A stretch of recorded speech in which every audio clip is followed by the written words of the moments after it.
As we've said many times, there's this difference between living, living our day, our experiences, with a kind of, by reacting to what happens, where we let we let our past be the driving force for our present. And I do this because that happened and this thing happened, and our present ends up being a reaction to our immediate past or our remote past. And the other possibility instead is when we live our present as the cause of our future. That that driving force that pushes us is not about what happened, but what I want to happen in the future, where I want to go. So I have my own image, I have my idea about the future, and that future is created by acting in consistently with what I want in the future. For example, if I want to be healthy, for example, I want to age well. Also because most of us, we've already started this aging process. It's said that we really start aging at 25. If we want to age well, do we need to get busy now, or or or do we just or do we just expect some blessing to fall down from the heavens and grant us perfect health? No, you can have all the blessings from the great heavens, all the Buddhas and Bodhisattvas, but if we, to bless our health, but if we don't eat well, for example, I mean, that is going to have its effect. So if I want to have a certain type of result, I need to go in that direction today. It's not possible. Um, it's not possible to plant. It's not possible to plant the seed for a lemon tree and and get oranges.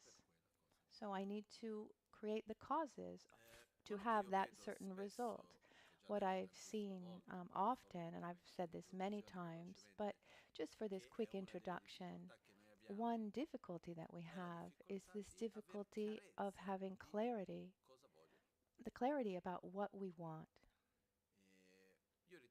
And I think that it's very important, n- not a, it's not important what I want to do, but what's important is understanding what I want to be, who I want to be.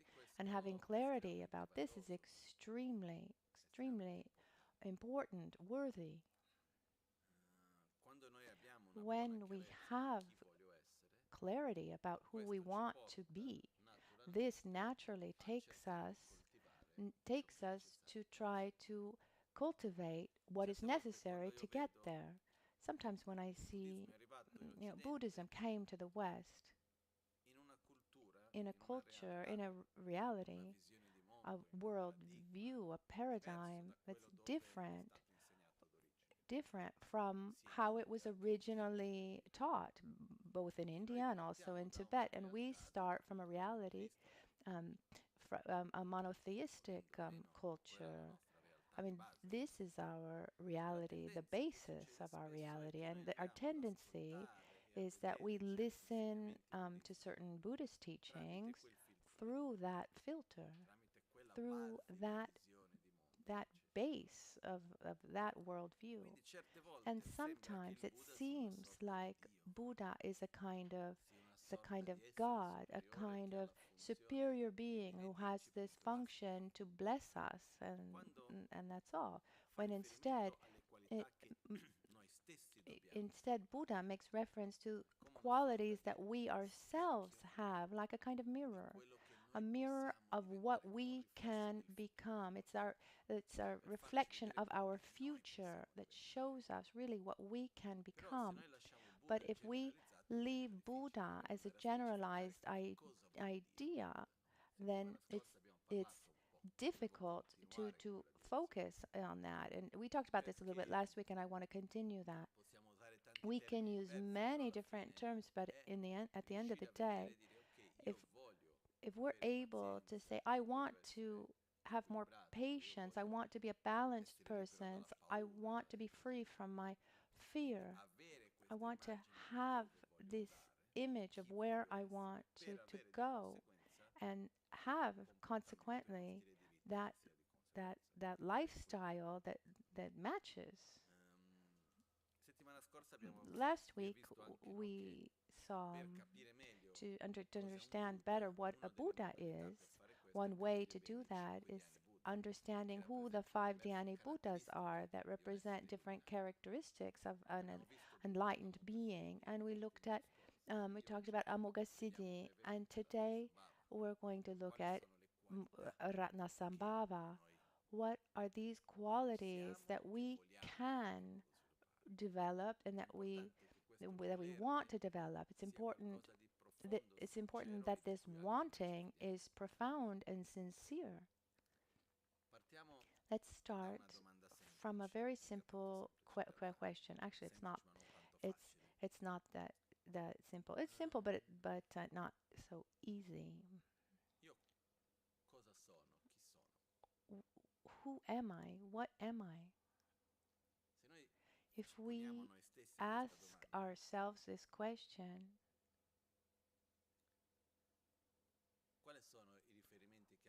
what are the reference points to base the answer on? Our body. When we think about ourselves, um, we think also about our image. But let's go a little bit beyond. What about we are our choices? We are our thoughts. We are our values. That are also, those are part of our choices and our thoughts. We're our worldview. We are our values. But we are also, are we what other people think of us? If some people think something about me, does that make me that thing? If if everyone if everyone here started calling us a Buddha, would that make us a Buddha? If if everyone called us a demon, would that make us a demon, or anything else? So we are many things, but we are not what other people think of us. They can think a billion different things about us. The thought of others is important for us, as the Lojong teachings say. So we should give importance to the two main witnesses. Who are the two witnesses of our behavior? Ourselves and others. So it's important to listen to what other people say. It's important to see how we appear to others, to use that as a means to see ourselves better. I mean, certain we're so used to some of our own behavior that we don't even realize it anymore. So when someone else shows us that, then we can see ourselves better. And in this sense, it's useful.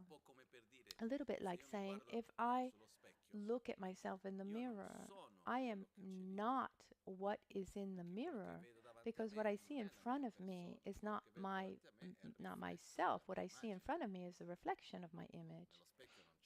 I mean, in the mirror, there is not the person, there's only the reflection. But seeing the reflection of my image, that is not me. It also depends on how the mirror is made. Is it curved? Is it not curved? Is it clean? Is it dirty? Is it white? Is it yellow? The image that appears depends on many things, but the reflection of my image can help me see if there's something I want to fix. so I can see my image a little bit better and understand myself better too, because our body also shows deeper um, things within if we're able to grasp that. But when we look at ourselves in the mirror, it, we know that that's not our actual face in the mirror, but only a reflection, which is it's it's the light that touches the mirror coming to our eyes, and then we also have to add up the specific characteristics of that actual mirror. If we change the specifics of the mirror, um, then our image will inevitably change. Similarly, when another person looks at us and judges us,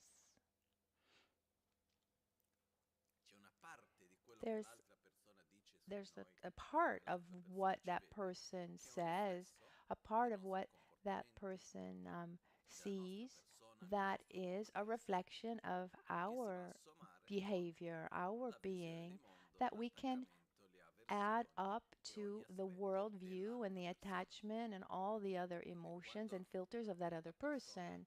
So when someone speaks about us, has a judgment about us, that judgment is not how we are. That's how that person perceives an aspect of ourselves.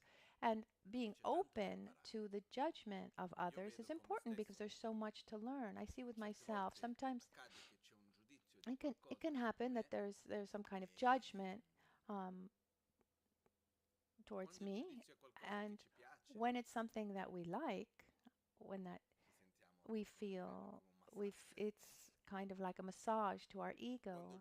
Instead, when it's something that we don't like, this judgment is something that we don't like, what's our spontaneous reaction to something like that? We become defensive, right? Oh, I'm not like that. Or maybe even if we recognize as that person says that we want to justify it. Okay, that's true, but I'm in this situation. There's this and there's that, this other thing.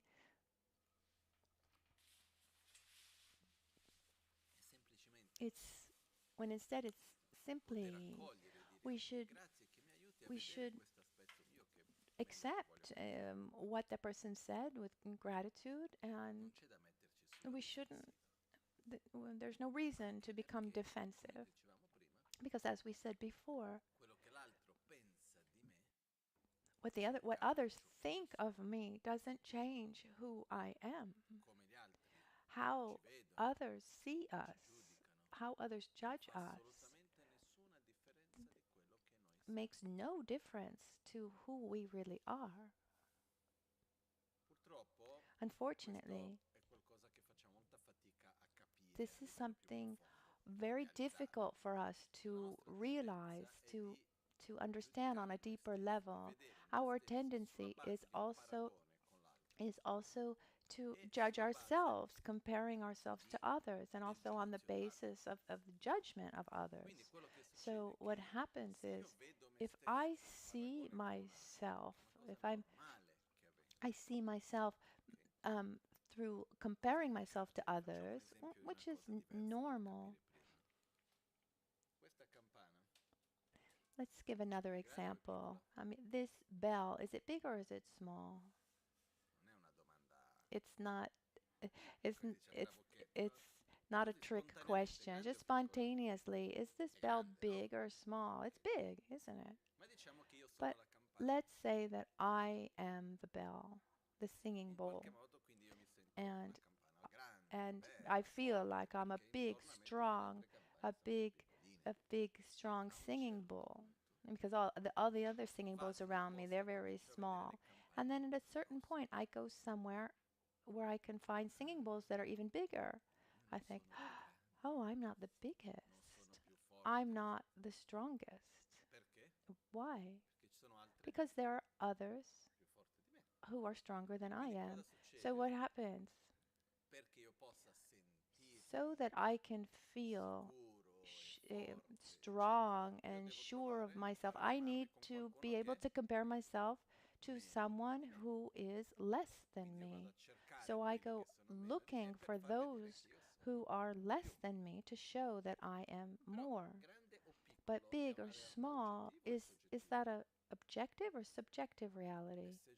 It's subjective based on a comparison. And so many of our character traits are like this. So if I want to feel like I have a lot, or if I'm intelligent, or if I'm strong, or if I'm good, that I'm this, that, or the other, what do we look for? We try to compare ourselves with someone who is less, has less of these character traits. We say, I'm not so bad. There are other people who do worse. So I feel like, I'm I'm I'm okay. And somehow we have this tendency to compare ourselves to others so that we can lift ourselves up, and we can we can see this. This arises in our characteristic of arrogance. So we try to find characteristics according to our own view of, of this so-called inferiority complex so that we can feel good with ourselves. So we show ourselves as being superior to others, or we have a superiority complex. But wherever there is this feeling of superiority towards others, inevitably there's also going to be of this attitude of inferiority. Because what's the right size for a singing bowl? It, it just it should be the right size so that it can fulfill its function. If if they're so big and small is not in relation to into is it right to be big, is it right to be small? No, it's it's the right size is it depends on the function it needs to fulfill. If I need to carry this singing bowl around, then it's too big. So it really depends on its function. Often the characteristics are not in comparison to others, but actually based on the function that it needs to fulfill. And it's really beautiful when we're able to see ourselves based on an image of ourselves and not on a comparison to others. When we get into this dynamic, we find ourselves in this dynamic of comparing ourselves to others. And at the same time, because it comes together, we compare ourselves to others, and then we look in others some kind of recognition and approval also from others. And how how many are the things that we do daily looking for approval and in comparing ourselves to others? Just a little, or is it a lot? Do we do? I mean, just how about the way we dress, our way of speaking, certain choices that we make, the way we treat others? And what happens is, and at the end of the day, this takes up so much inner space. When we project, when we think that recognition is something important, because let's tell the truth, it is let's tell the truth. When we receive some kind of recognition, oh, how beautiful you are, how good you are, we like it. Or, when we receive some kind of recognition, I mean, that makes us happy, doesn't it? Is there someone here that is not pleased by getting praised? I don't think so. The problem is when we start depending on that to feel good with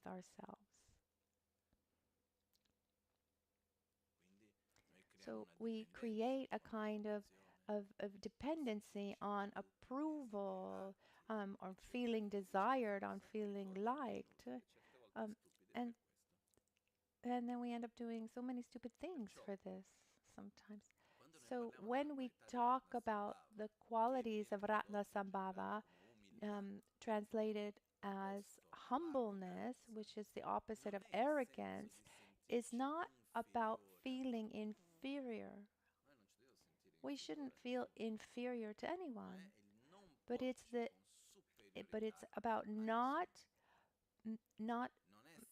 feeling superior to anyone, or not put ourselves in a situation where we feel I have more than this person.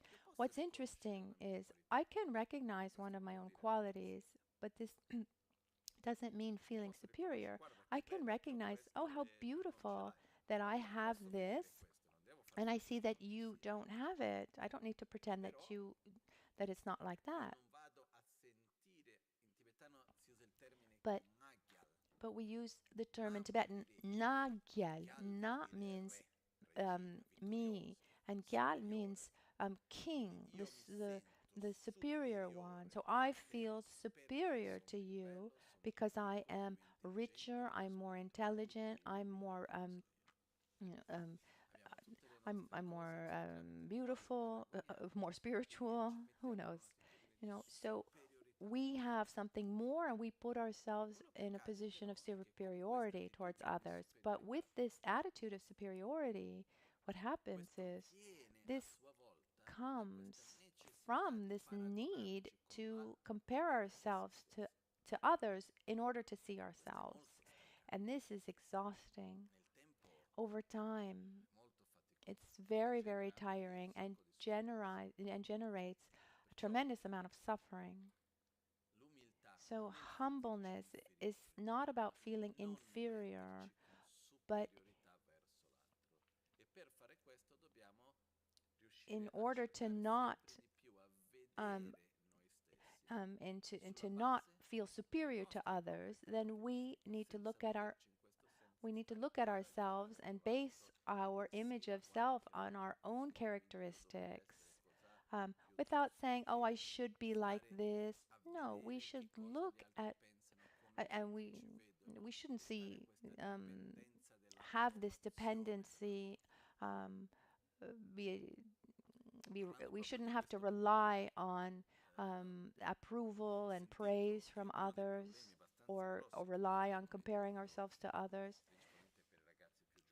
I saw that a great problem today, mostly for children. I mean, it's normal that we look for praise, that we look for approval. I mean, it's normal. But the more I look for approval, the more I rely on praise, then the more I need that to feel well with myself. Someone who has never received a compliment from anyone, and and and has never received approval, praise, and that person would need just a half a word to feel um, to feel important, to feel happy. I mean, instead, there are some parents who who are constantly praising and complimenting their children. Instead, someone who never gets any of that, and maybe gets a half a smile from someone, one feels absolutely filled with approval. Instead, one who is constantly receiving that, then one needs more and more means to fulfill that need for approval. And Buddha talks about the middle way, and it's not easy, but it's important to find that right balance. What happens is that we're not made to have that enormous quantity of approval that is available through social media. Before, one looked for that kind of approval through family members, and if there were 10 people, that was already a lot. today we have this mechanism, um, with this mechanism of immediate approval with the number of with the tremendous amount of people. So what's happening is it's taking even very young people and those who are being raised in the middle of this social media. It's bringing them to have great feelings of insecurity. Um, so there were also there researchers who actually said that this kind of dynamics was going to bring to a tremendous amount of depression, and we can see that there's this frightening number of suicides among young people. That's directly linked to this, and this is this dynamic of needing others' approval. Because as we said before, okay, the singing bowl is big or small, it depends on a comparison. If I'm good or not, if I'm beautiful or ugly, it depends on a comparison. I mean, it's completely relative. It's not at all objective. So going back to ourselves, I think it's very important to to manage gradually because it takes time to have one's own to have one's own identity that doesn't depend on what other people think or what other people say. Even if we should listen to what people say, what they think, so that we can we can know ourselves better. But it's like looking at myself in the mirror. I'm going to use what other people say or what other people think um, to help myself to see things that maybe I don't see. You know, if you if you say something and I don't recognize that to be true, then I don't need to say, well, I am that because you've said that. I don't recognize myself in that. Instead, if if you say something to me and I listen and I look inside and I see that that's true, I that resonates something inside, then I say to myself, okay, I need to develop that characteristic or try to face and overcome this this habit or this trait. So others should be seen really as the mirror that help us understand ourselves. One of the greatest signs of of the worth that we give to other people's uh, um, point of view for our um, for our well-being. Like Shantideva says in the Bodhisattva he says, "What's more important to you, what other people say about you or your inner peace?" And of course, rhetorically, we say, "Oh, my inner peace." But then he says, "Well, then why do you lose your inner peace as soon as someone says something negative about you?" You know, I feel hurt when if I feel hurt when someone says something negative about me, that means that it's important to me what they say, and that I base of my image of self. I base my some of my image of self on what other people say. Mhm.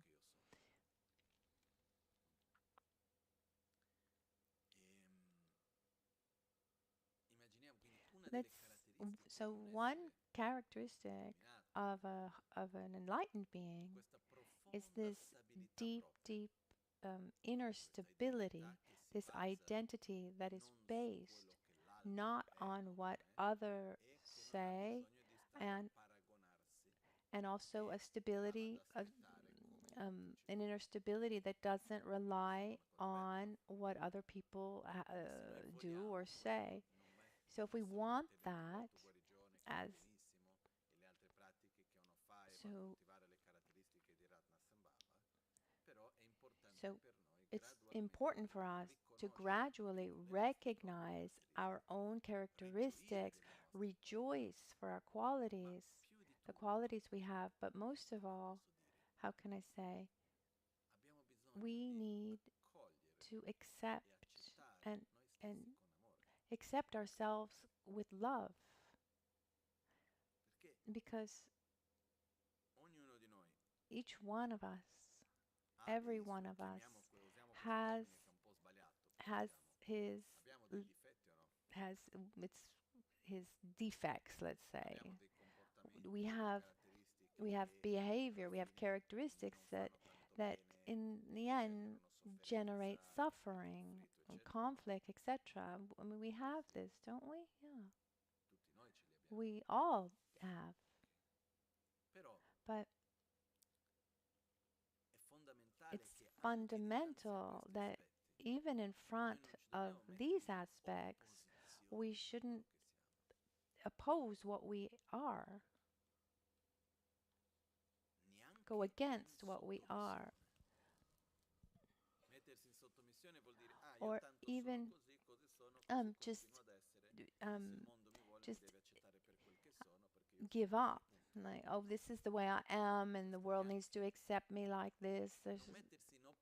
One shouldn't oppose saying, "Oh, I shouldn't be like this. I'm so bad. I, etc., etc." Somehow we victimize ourselves as if I were a kind of victim of myself. Instead, we should accept ourselves with love. Okay, I'm I have these character traits.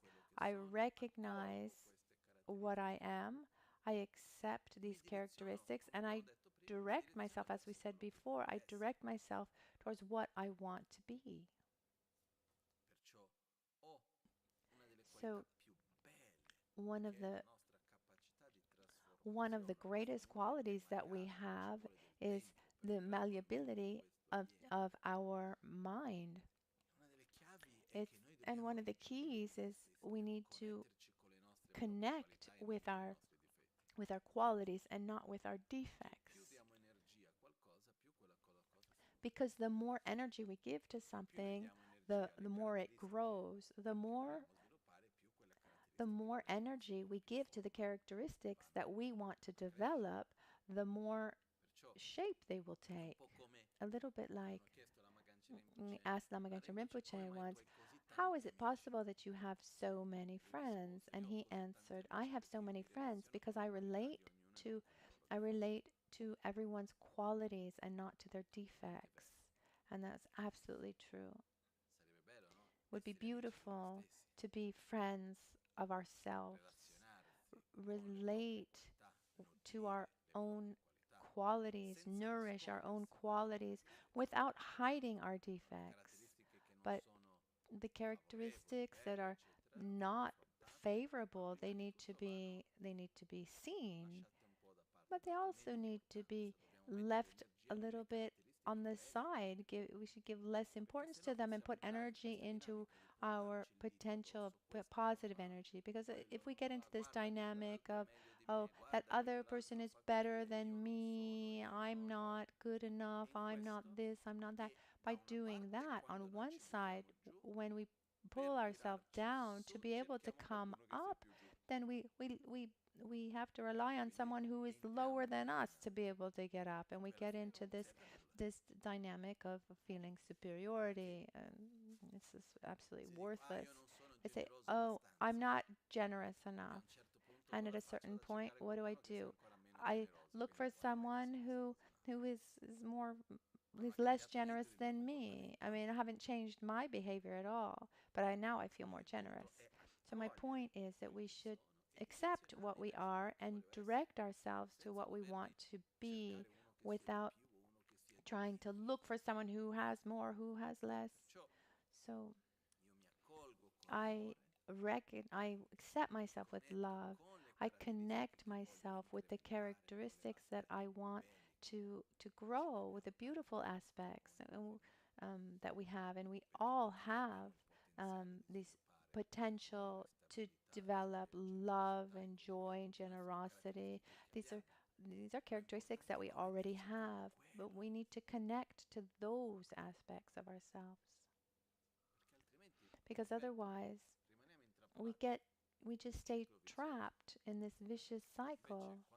Instead, when we're able to connect to the qualities that we want to develop at that point, how can I say, we we're able to gradually nourish them. So this characteristic, which is humbleness, is fundamental along our path. And here there's is another subject. Buddha said,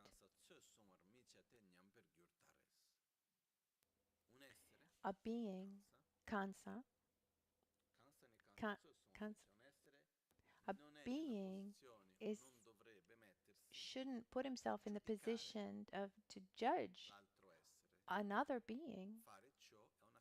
So doing such thing is a cause of degeneration. Susung in Tibetan means we don't really know who we have in front of us. Really, we don't know. When we're in front of another person, we judge that person based on what?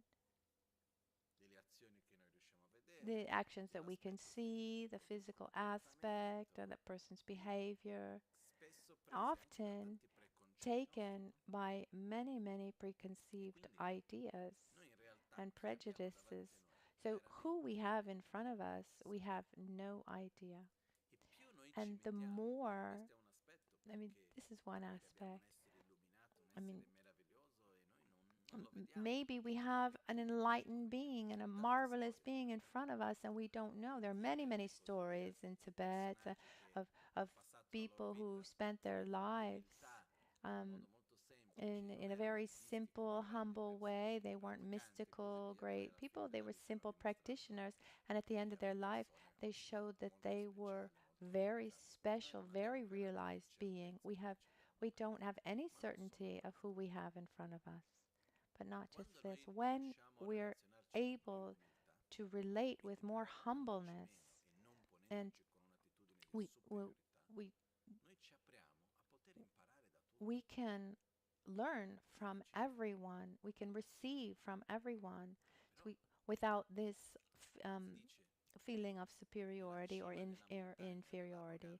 It's said that at the summit of the mountain of arrogance, the water of knowledge and teachings doesn't stay, and so the realizations don't grow. Instead, in the valley, the the the the water of the teachings stays, and the flowers of realizations grow abundantly.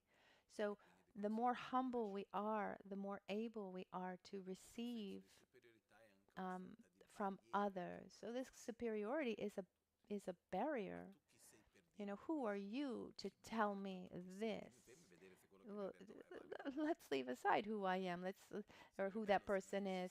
Is what that person says. Is it true? Um, mm, like the ancient Tibetan books, or um, I think they made a mistake to not continue this, but they're copying. They started copying the modern system of books, where the name of the author is put on the cover. I mean, you pick up any book in the West, you can see sometimes the author's name is even bigger than the actual title. And in the ancient Tibetan system, the name of the author was written on the last page of the book, not on the back cover, but the actual page of the book. And where it said this book was written for this occasion, based on the quest of this person, or where and I, Lama Michel, I wrote this book. Why was the name of the author given at the end and not at the beginning? Because we should read the book and judge it for its content and not judge it based on the name of the author. Oh, that book is marvelous because so and so wrote it. No, we should see look, except maybe someone, this maybe the author is someone is completely unknown, um, or maybe it's someone, maybe it's a very famous author. That, so the the book needs to be read for its contents. And in India, there's something.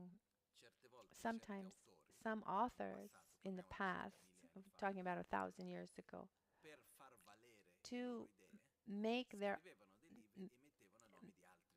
to make their ideas more worthy, they would write books and put other people's names.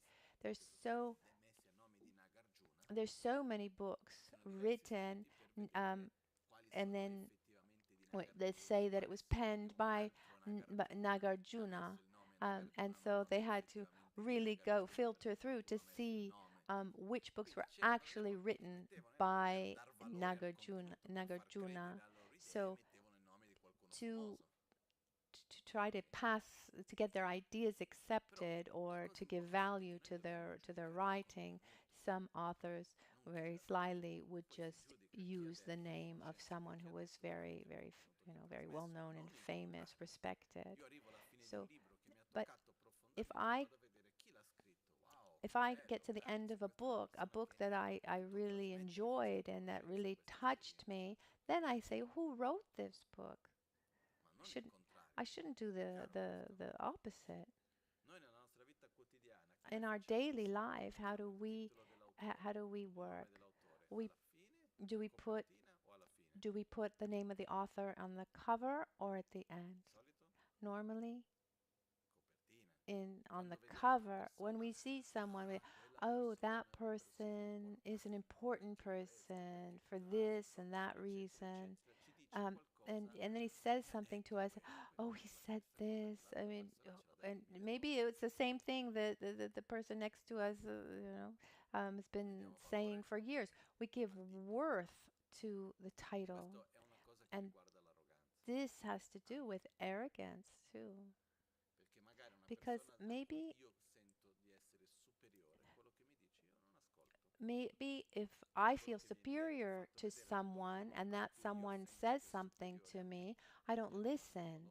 And instead, if I feel inferior to someone and that person says something, I listen. So when we have this comparison and this dynamics of inferiority and superiority, this blocks us. It keeps us from learning and receiving many things when instead we can learn and receive from practically everyone. But we should have this openness, um, and this an attitude where we shouldn't be comparing ourselves to others or feeling inferior or superior to others. And this comes together with another characteristic that is not directly connected, but but somehow connected. This aspect of not judging a person, but judging their actions. And this and we should apply this to ourselves as well. We have characteristics that personality traits that are beautiful and others that are less so. One example I've given a couple times is, I mean, what determines if someone's a liar or not? Have you ever used, have you ever said that person's a liar? I think so. But what makes a person a liar? How many times does a person need to lie to become a liar? Just once? Or does one need to lie with a certain frequency, once a week, every day? Or is it does it depend on the number of lies one says? What determines it? I mean, th- there's none of that. Um, I mean, if it's enough to lie once to become a liar, I think we're all liars here because I don't think that there's anyone here who hasn't told at least one lie. So I don't think we need to focus on whether the person is or is not a liar. We should focus on the actions. So So, so if we say, okay, lying generates suffering, and so it's a behavior that should be avoided. It's not positive, but that person also has people have good characteristics and negative characteristics. Like we say in Brazilian Portuguese, one thing is one thing and another thing is another thing. So we shouldn't generalize. But we have this tendency to put labels on, and then we just put another label on top of another label. We just keep labeling. So we generalize everything based on that one thing. Instead, it's important to have clarity and say, this place has these beautiful characteristics. There, and there's this thing that I like, and these other things I don't like. This person it seems like this, and but also sees like that. So when we judge actions and thoughts and choices, when we're when we encounter something we don't like, naturally we generate aversion to that thing. But when we judge actions and ideas, if instead we can generate aversion towards those actions, those ideas, and not towards the person himself.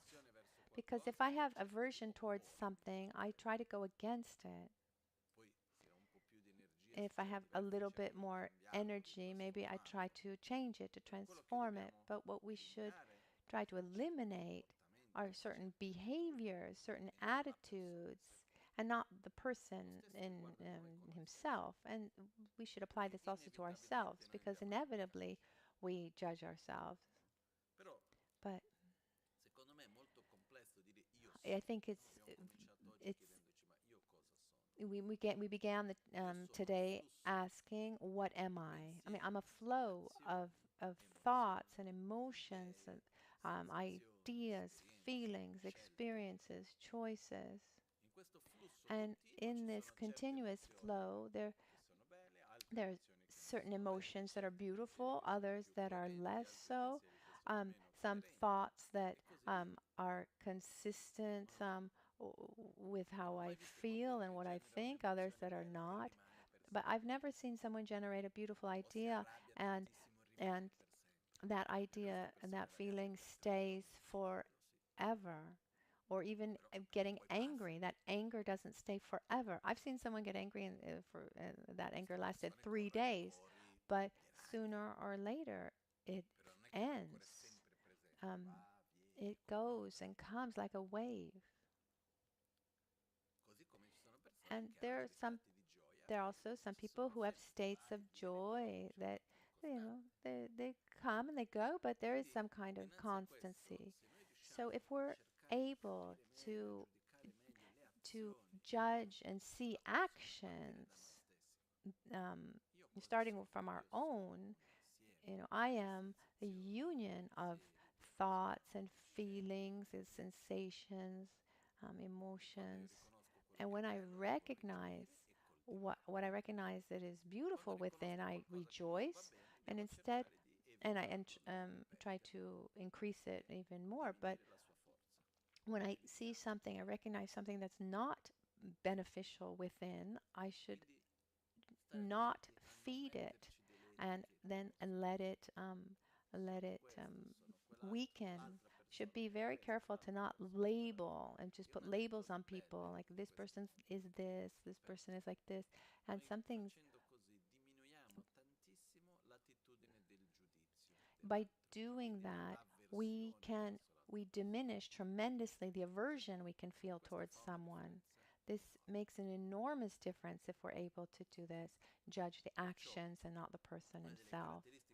So one of the characteristics of Buddha Ratnasambhava is humbleness, which is an opposition to arrogance, which is something that we need to cultivate gradually. We need to we need to aim to this objective of wanting to be well with myself, recognizing my qualities, recognizes also the the aspects that I want to change, but without constantly comparing myself to others. Um, or looking for praise, looking for approval, and without suffering, without suffering when someone criticizes us, and without from um, suffering from feeling inferior. This is an objective we set. What is more dangerous? Aversion, aversion and criticism, or attraction to recognition? They're more or less of the same nature, but in my opinion, I think it's almost more dangerous. This attraction to approval. And praise. It's more subtle. It seems like it's fine. Oh, if I have qualities and other people recognize my qualities, and sometimes we can even confuse this attachment to our image with rejoicing. We can confuse these. This is possible. So another aspect that we need to be careful about is I'm I'm happy about my characteristics, but I don't need to rely on them because otherwise we end up acting. We end up acting um, hoping to get more recognition from others. I don't know if this is clear. This is something that we need to try to diminish. So Buddha Ratnasambhava, humbleness, which opposes arrogance, uh, not needing to compare ourselves to others, not relying on on others' judgments, how others see us. Like in Lojong teachings, it says, if someone says that I'm a god, does not make me a god. If someone says I'm a demon, that doesn't make me a demon. Um, you, what, so I shouldn't have attraction towards you who compliment me or aversion towards you who criticize me. I should feel joy for virtuous actions and try to stop um, nourishing behaviors and actions that generate suffering. I think it's quite clear.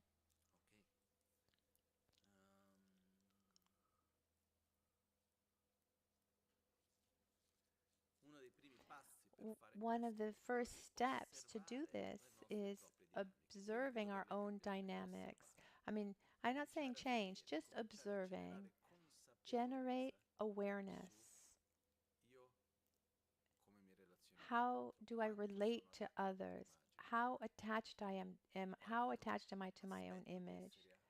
How how much do I expect to be how much do I compare myself to others to see myself? How much approval do I expect from others? How much praise do I want? And then we see little by little we can put effort into not making choices that are taken by those feelings. And little by little we can diminish and stop nourishing um, these feelings. It's not something we can change one day to the next.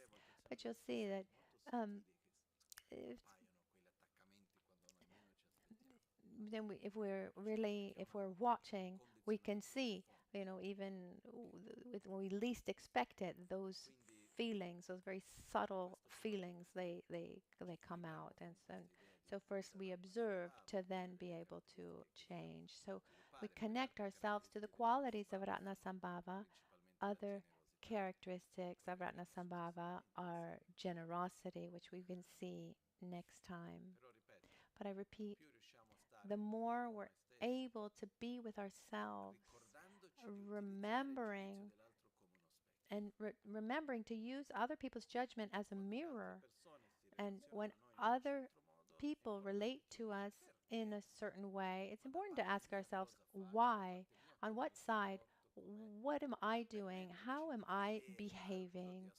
So we allow ourselves to see others, to listen to others, and take that judgment as a reflection in the mirror. It seems like it would be contradictory to not follow, but also, it's actually it's complementary.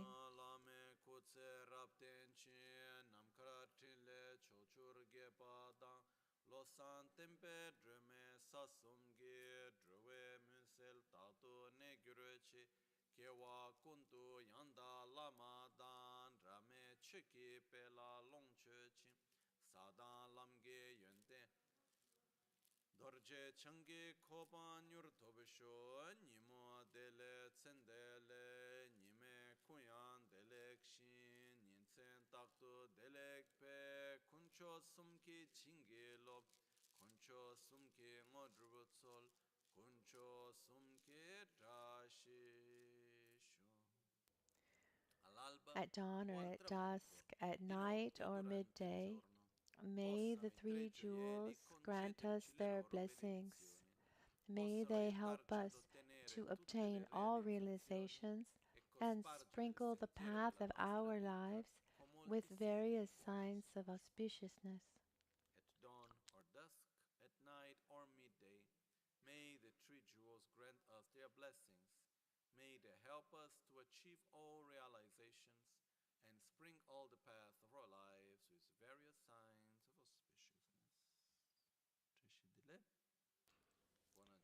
Have a lovely day.